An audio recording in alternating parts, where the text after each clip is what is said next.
First మనం తెలుసుకోవాల్సింది ఏంటంటే సంఘం ఎప్పుడు ఎత్తబడుతుంది. ఇప్పుడు ఇంటర్నెట్ ఓపెన్ చేస్తే మొట్టమొదట మనకు కనబడుతుంది ఏంటంటే ఎర్రని పెయిలు దొరికేసినవి సంఘం ఎత్తబడుతుంది అని చెబుతున్నారు. ఎర్రని పెయిలు ఇప్పుడు కాదు, ఎప్పుడో దొరికినాయి. వాటిని బలి ఇవ్వబోతున్నారు. వాటిని బలిస్తే ఏం జరుగుతుంది? వాటిని బలిస్తే పౌడర్ మిగులుతుంది, బూడిద మిగిలిద్ది. ఎర్రని పెయిల్ని ఇశ్రాయేలీలు ఏం చేస్తారు? ఎర్రని పెయిల్ని గురించి వాళ్ళకి ఒక క్రమం ఉంది, ఒక నియమం ఉంది. సంఖ్యాకాండం 19వ అధ్యాయంలో ఉండిద్ది. అది ఏంటి? వాళ్ళు శుద్ధ జలం తయారు చేసుకోవాలి.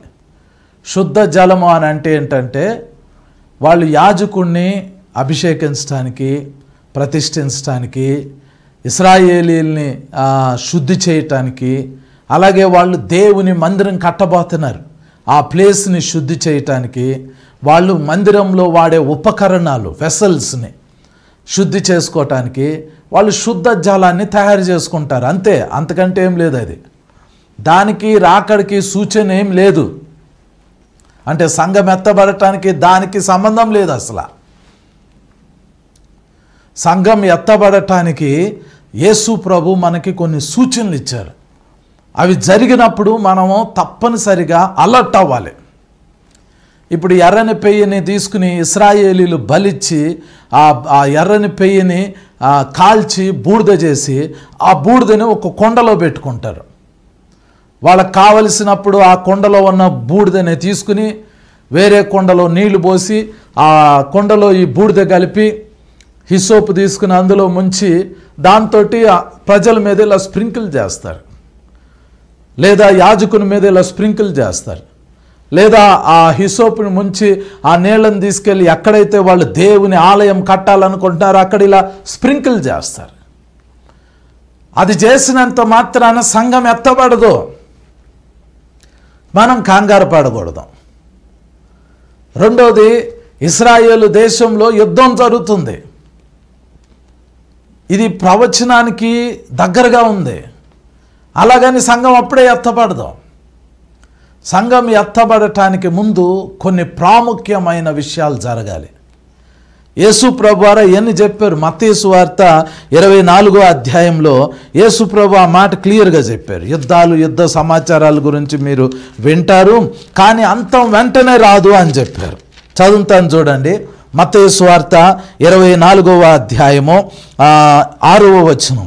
మీరు యుద్ధములను గూర్చియు యుద్ధ సమాచారములను గూర్చియు వినబోదురు, మీరు కలవరపడకుండా చూచుకొనుడి. ఇవి జరగవలసి ఉన్నవి కానీ అంతము వెంటనే రాదు. అంతము వెంటనే రాదు. ఇప్పుడు ఇశ్రాయేలు దేశంలో ఏం జరుగుతుంది?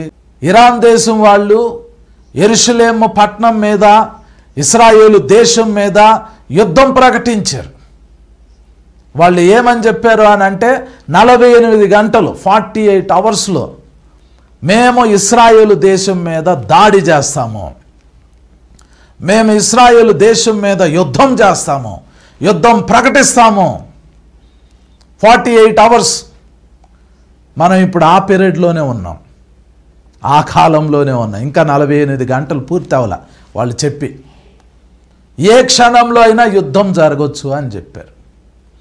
ఇశ్రాయేలు దేశం వాళ్ళు కూడా వాళ్ళు ఏం చేశారు అని అంటే భారతదేశంలో ఉన్న వాళ్ళ ఎంబసీ క్లోజ్ అయిపోయింది. వాళ్ళ ఎంబసీ ఎక్కడెక్కడైతే ఉన్నాయో ఎంబసీస్ అన్నీ క్లోజ్ అయిపోయినాయి. ఇశ్రాయేలు దేశము ఎంబసీస్ని క్లోజ్ చేసేసింది. ఇశ్రాయేలు దేశం కూడా ఎవరిని వాళ్ళ దేశంలోకి ఇప్పుడు తీసుకోవటానికి రానివ్వటానికి, టూరిస్టుల్ని రానివ్వటానికి ఇష్టపడట్లా. ఎందుకంటే సిట్యువేషన్ వార్ జరగబోతుంది, యుద్ధం జరగబోతుంది. ఇరాన్ దేశము ఇశ్రాయేలు దేశం మీద యుద్ధానికి వెళ్ళబోతుంది.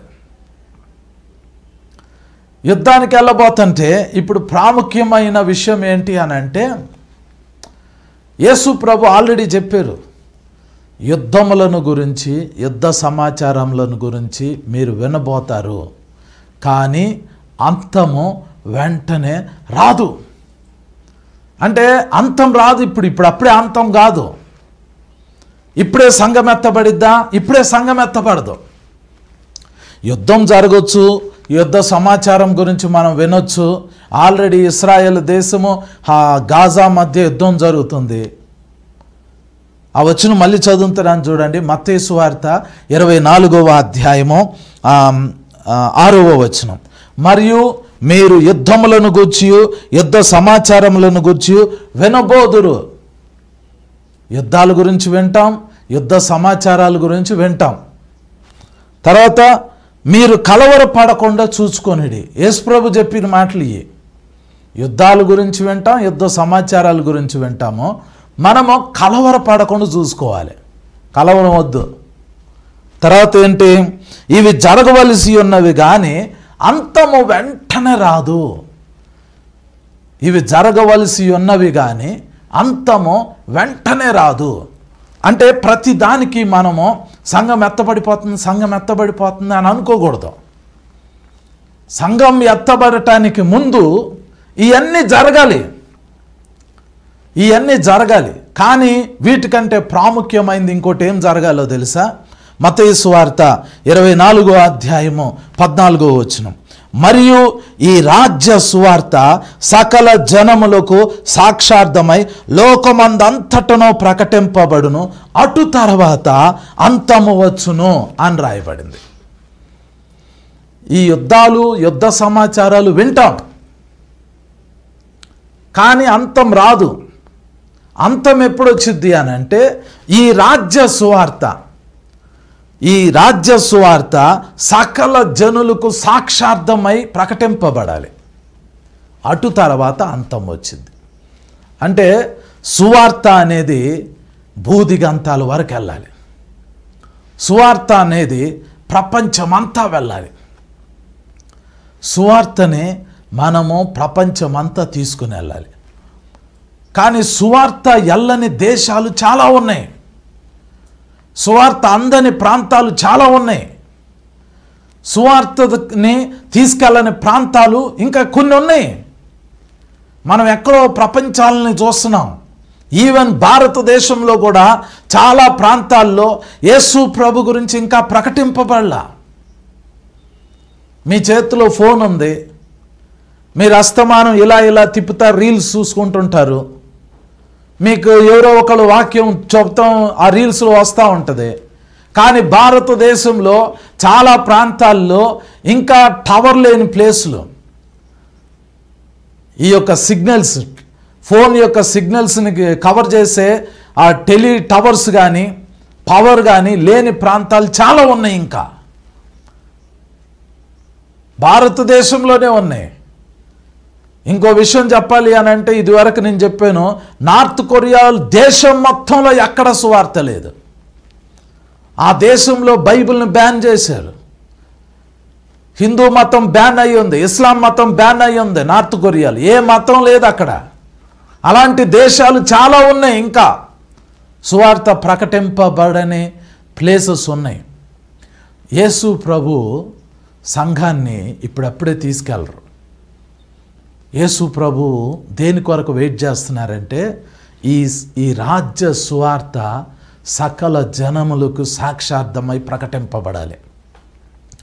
ఒకవైపు సూచనలు జరుగుతూ ఉండినప్పుడు, ఒకవైపు బైబిల్లో రాయబడిన ప్రవచనాలు నెరవేరుతున్నప్పుడు, క్రైస్తవులుగా మనం చేయాల్సింది ఏంటంటే కలవరపడటమో భయపడటమో కాదు, సువార్తని ప్రపంచమంతటికి తీసుకుని వెళ్ళాలి.